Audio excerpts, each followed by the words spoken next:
What's good, everyone? This is Dr. Nee Darko. Make sure you hit the subscribe button below so that you're always up to date on the new uploads as well as alerts on this show.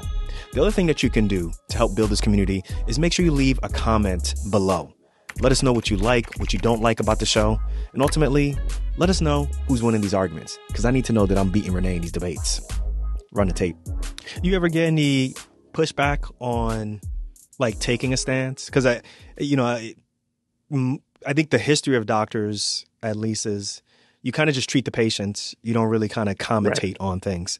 So, I mean, you could take it as far as even within your own specialty group, right? ASEP.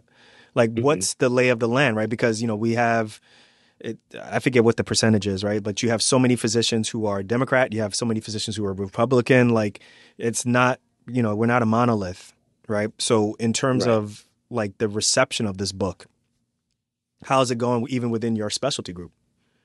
So, and I don't know if you read the part yet where I talk about one of my coworkers, Paul Torrey. He's a NRA life member, who literally thinks that the Second Amendment is what protects the rest of the amendments of the Constitution. That's his viewpoint. But then again, if you throw these policies in front of him, making sure people got to be screened before they get guns and making sure that they haven't beat their spouse, he can agree with that. And whenever I go talk anywhere, I get the same reception. There's always a firearm owner, a hunter, somebody like that, former military that comes up to me either before or after the conversation. And typically when we talk about it, they happen to be some of the people that want some of the most stringent restrictions because they understand what responsibility looks like for a gun owner, right? They understand that you should have your firearm available to you, but you shouldn't have one if you don't have a right to have one. If you're, not of a certain age, age greater than 21 is one of those other policies. That's a reasonable policy that can prevent loss of life. They often will believe you need to be trained. You need to know that when you touch a gun, the first thing is you don't point it at anything you're not ready to destroy. They don't understand how someone can accidentally get shot because you should never be pointing a gun at a target that you don't want to kill. Right. And I think for those folks that actually were in the military and or are hunters, they recognize this. I actually was talking this past weekend in North Carolina, and a hunter came up to me and was even further, I think, than I am in terms of restriction, because he's like, when I'm going hunting, what's the point of having a semi-automatic? Because he's a deer hunter. It's like, if you miss on the first shot, you just don't get that deer, Yeah. So I can say this, I that's kind of, well, anyway, I'll let you keep going. You keep going. No, I'm just saying from that standpoint. So the ones I actually get the most pushback from actually tend to be people more on the left, a little upset that I'm not pushing harder on things like an assault weapons ban. Because again, when we look at the data on that, the best data that we have says that an assault weapons ban we should be agnostic on. Really? Why? Explain that. Because I mean, that was the big thing back in the 90s, the Bradley bill and all that stuff. And Brady bill. Brady bill, excuse me. The Brady bill. I apologize. I'm sorry. It's okay.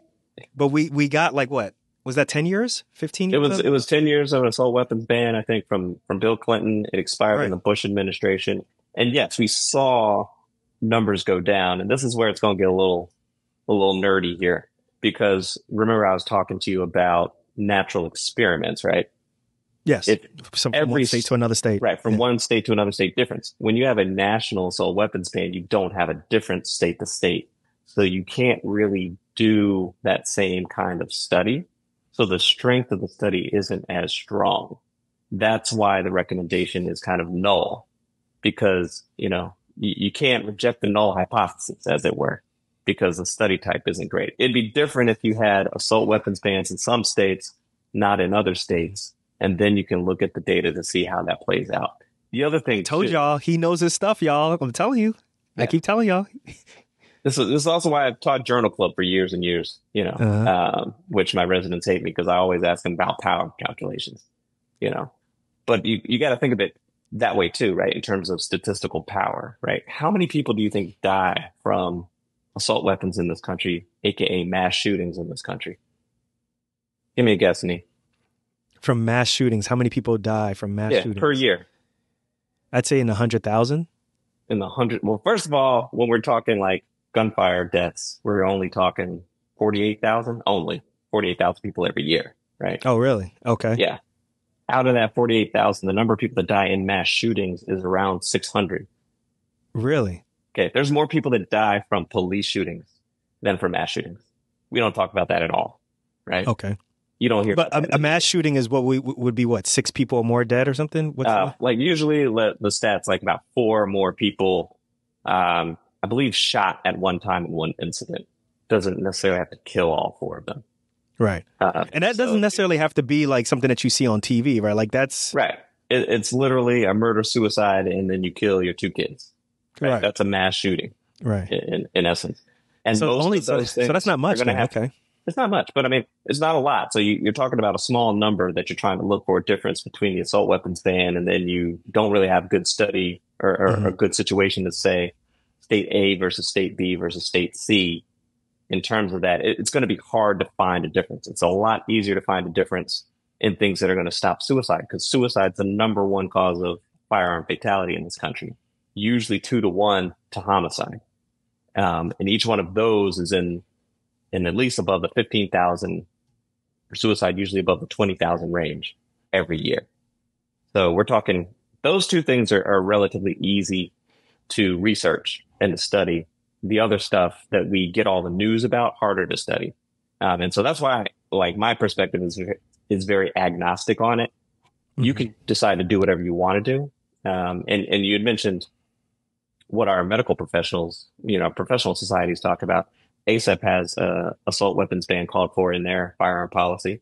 Hmm. So that goes further than where I stand, because again, and you know me, I've been doing this for Well, 15 to 20 years. right. It's all about evidence-based health policy, right? So that's Ah, what I'm I see. focusing in on, is I'm sticking where the evidence is.